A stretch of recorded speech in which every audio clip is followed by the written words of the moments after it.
Welcome to the Radically Genuine podcast. I am Dr. Roger McFillin. The power of the mind to heal the body has long fascinated scientists and philosophers alike.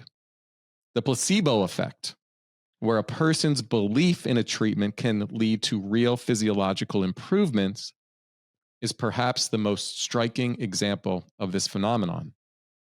Studies have shown placebos can alleviate pain, reduce inflammation, and even improve motor function in Parkinson patients. In my field, the placebo effect is powerful in mental health.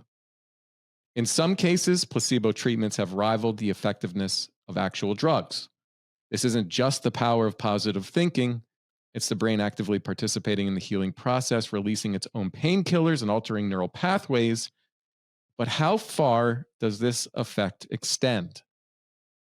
Could it be influencing outcomes in more invasive medical interventions?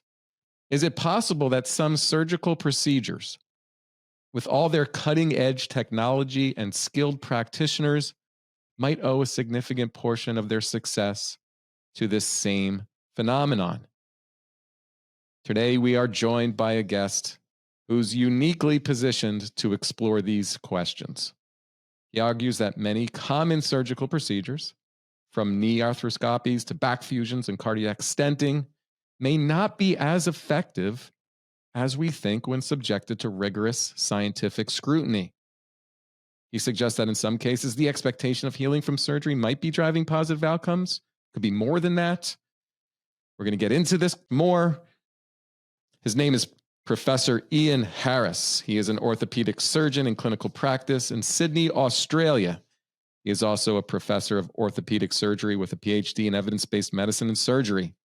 He directs a research unit that focuses on outcomes of surgery and has published and presented widely in the field of surgical outcomes. He is the author of Surgery, the Ultimate Placebo, and co-authored the book Hippocrasy, How Doctors Are Betraying Their Oath.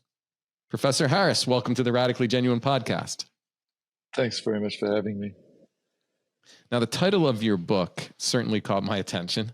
I understand the power of placebo in a number of health conditions, most especially in my field in mental health, as well as experiences with pain, but I'd never really considered it in the role of actual surgeries. Now, how do you define the placebo effect? How can my audience members really kind of understand what this means? And boy, how does it relate to actual invasive surgeries where we can objectively measure the actual physiological changes? Well, firstly, by and large, we don't objectively measure the changes. So most of the surgery, for example, that I'm involved in is treating pain. And so we are relying on subjective measures where placebo may have more of a role. But to define the placebo effect very much depends on your definition of placebo. And the terminology gets very confusing, and we are actually moving away from the term placebo because of the confusion that it causes. By definition, a placebo has no effect. So when we start talking about a placebo effect, it doesn't make sense all of a sudden. And so I think what most people are talking about when they talk about placebo effects, and the definition I used in the book, is non-specific effects. So anything other than the specific effect of the drug, the surgery, the procedure or the intervention that you're having. So surgery may or may not, depending on the circumstances, have a specific effect on the underlying pathology that will influence the patient's outcome. There's other non-specific effects that are not related to the surgery. And you can call them placebo effects, but I think it's probably cleaner and easier to understand if you break them down into things like the natural history of what would have happened to the person anyway if they'd been left alone, and contextual effects. And this gets very close to what a lot of people tie into placebo effects, and that's perhaps the interaction between the therapist and the patient's expectations, the environment or the setting that the treatment is in. These things can influence a patient's outcomes, but they're not placebo. They're not nothing. These are tangible things that can influence the outcome. And so, yeah, it is confusing with the terminology. And so, I think it's better to talk about specific and non-specific effects of the treatments that people receive. Okay, we'll definitely get into that. Let me ask for some clarification, though. So, wouldn't we, in a well-designed study that's controlled, that is blinded, that's standardized, wouldn't we be able to control for, let's say, like natural recovery by including a non-treatment control group or a waitlist control group? Yes. And so the best studies to tease out these effects are studies where we have 3 arms. So this is an arm where patients will have the full treatment, say the surgery. Another arm where patients will have a placebo operation, where they don't know if they've had the surgery or not. And a third arm where they don't receive anything. No placebo, no treatment, just how are you going? Yeah, so let me just explain my field, which is clinical psychology, and I've done a lot of research on antidepressants. And one of the things that is very clear for me when I examine the totality of the research is that we can't really differentiate the placebo groups from the antidepressant group with any real clinical relevance. And basically what's that saying is when someone actually is provided an inert substance, a sugar pill, for example, they do make some substantial improvements. And my understanding of it is my belief around this is it's around that expectancy effect. So their belief that they did actually receive the substance can predict their clinical outcomes. For example, the TAD study, which is the Treatment of Adolescent Depression Survey, what they had was they had the participants, the adolescents, their parents, and the researchers, who were the prescribers, actually predict, did the person get the placebo drug or did they get the actual antidepressant drug? And the interesting finding from that was if the teenager, for example, believed that they received the antidepressant drug when they indeed only received the placebo, their outcomes were better. And it was vice versa. If they actually believed that they received the placebo when they indeed only received the antidepressant drug, their outcomes weren't as strong. So I always see the placebo as that power of expectancy, of like the power of the mind. When you believe that you've received the treatment, it's got some actual measurable effect. Yeah, and there is evidence that patient expectations do drive outcomes. That's true. But it's interesting, some of the what we call open label placebo studies, where patients are told you are getting a placebo. And then they look at the improvement afterwards. Often in those studies, they'll have 2 arms, and one arm, the group that gets the placebo treatment, are also given a video showing them how much better they're going to get. Or they're told, and in fact, the script for some of those open label placebo studies is things like, you are receiving a placebo. These have been shown to be highly effective for your condition in scientific studies. And that's the difference between the 2 groups. It's not the pill. The pill itself doesn't actually contain anything. It's the management of expectations. It's the setting, and a lot of it is what you've said. So I'm actually curious what spurred your interest in this area. Like how, how did you actually start getting focused in this area in surgery? It's not that widely known or discussed. What interested me was I was a general orthopedic surgeon. So I was doing lots of operations and I wasn't really up to speed with the science. And we are not trained as scientists. I didn't have a good understanding of how to interpret the literature. And I knew that there were some questions around effectiveness. I wanted to be more scientific in my practice. And so I just started to question things a little bit, and I was very impressed with surgeons, the very few surgeons who were able to interpret the scientific evidence. And I didn't have that skill, and I wanted to get that skill. And so that's when I went off and learned evidence-based medicine. I did a master's of clinical epidemiology, and then went on and did other things. And then I started doing the studies myself. But at around that time, I was seeing problems with what I was doing. So, for example, I was doing lots of arthroscopic knee surgery, like everyone else was. It's one of the most common operations in the world. And I was doing so many of these operations that I developed a waiting list, and patients were waiting longer and longer to get into the operating room. And it got to the stage where I would be seeing them 3 or 6 months later in the anesthetic room just prior to going in to have their surgery, after having not seen them for a few months. And I'd say to them, how's your knee going? You know, how are you? And they'd say, oh, it's fine. Yep, it's really good. No problems. And so many patients would not have any problems with their knee, despite the fact that I'd booked them for surgery 3 to 6 months earlier. And that's because that's often what happens when you leave these things alone. And so that's the natural history of a lot of conditions that we treat for pain. So with arthroscopic knee surgery, often there's like a meniscus tear, or there's something that is clearly needed, looks like it's in need of repairment. So what happens in that natural recovery process? It's all about the terminology. And the problem is we use the word torn.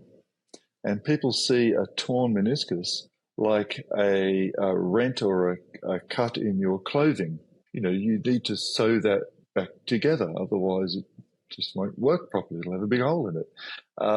But in reality, meniscus tears are by and large degenerative in nature. They're wear and tear. They're like the patches on your elbows or your knees that over many years will just all fray and fall away. And that's not something you can fix with a stitch. And in fact, what we do is we remove the meniscus when we do that surgery most of the time.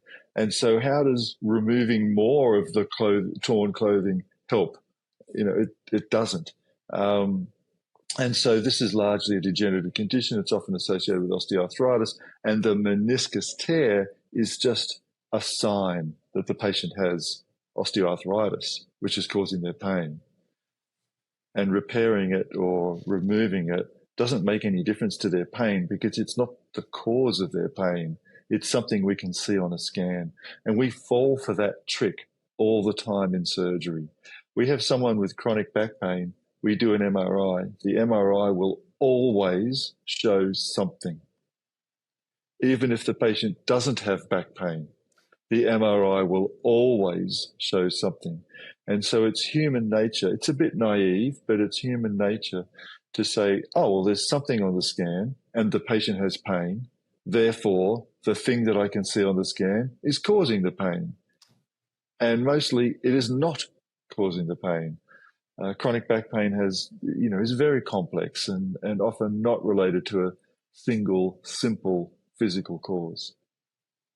This is fascinating, because my son, who's an athlete, was just recently recommended to get arthroscopic knee surgery, and we actually declined, and he's doing fine. But why would we then do so many of these scopes on young athletes, for example? Well, they often have different conditions. So, yeah, for example, we often do arthroscopic surgery to reconstruct torn ligaments. And that can be very helpful for people who have an unstable knee because they've got a torn cruciate ligament. Sometimes people can have a very large, acute, torn, good meniscus, and a young person's meniscus, and we can put that back in place and put some stitches in it, and it might help their symptoms. So there is a role for these things, but the problem is most arthroscopic knee surgery is done on older people with arthritic changes, and for them, it offers nothing. This is fascinating. So I want to go back to something you said earlier, and you talked about the 3 arms to a study, and one of them being the placebo in the surgical aspect of the clinical trial. So what would that then look like, let's say for arthroscopic knee surgery, if you were going to provide a placebo? Yeah, so there's been quite a few placebo surgical trials at the moment. We're running one at the moment for shoulder surgery for rotator cuff repair, which is a little bit different to the knee ones. The placebo or the control group can vary quite a lot. So, for example, in one of the most famous knee ones done, the knee study that was published in the New England Journal of Medicine, they did an arthroscopic meniscectomy. They cut out the torn meniscus. This is in patients with a torn meniscus.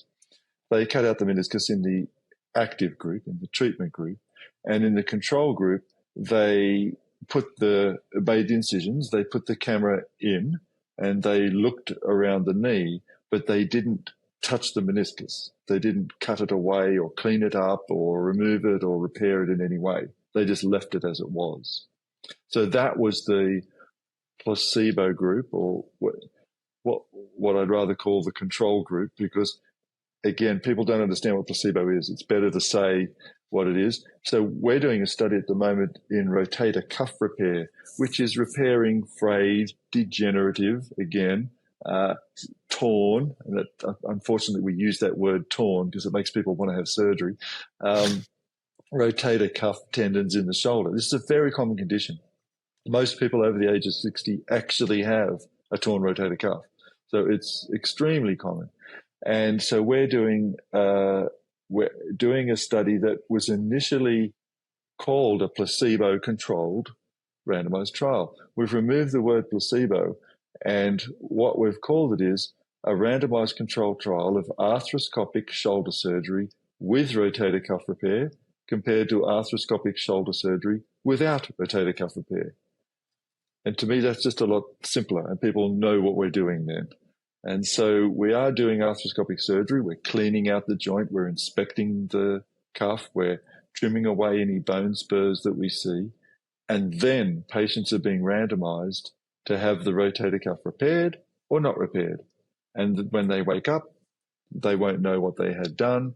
They see a different surgeon afterwards who won't know what they had done. They all have the same physical therapy afterwards, but the therapists don't know what they had done, and so on and so forth. So that, to me, is scientifically the best way of finding out whether actually repairing the rotator cuff makes a difference to patients or not. So if that's kind of the gold standard, then how have surgeons been making decisions, and what has been the evidence to determine how they make these clinical decisions? Very good question. The evidence for surgery is largely observational. And scientifically speaking, I use the term observational to contrast that with experimental. In other words, a proper scientific comparative study. So the observational evidence that surgeons rely on is that they see people get better. The surgeon that taught them did the same thing. Their colleagues are all doing it. So this seems to be the way that this should be treated. And mostly orthopedic operations develop without experimental evidence. And because the natural history of a sore knee is that it won't be sore 3 months later, when we operate on every sore knee that we see, then most of our patients will not have a sore knee 3 months later. And if we operate in between, then we attribute that improvement to the surgery. But that's a logical fallacy, because we're not seeing what would have happened had we not operated on them, which is what I started to see when I had patients with a long waiting list and suspected that something was up. So take me into the mind of a surgeon. I'm assuming at this point that a lot of surgeons want to do surgery. They believe in what they do. They've gone through very rigorous training. They feel like they're very skilled, and they believe they can help their patients. So how are you received in your surgical community with this kind of understanding and discussion? And how can this then inform the training of surgeons? And is there any kind of for the lack of a better word, resistance to these type of ideas?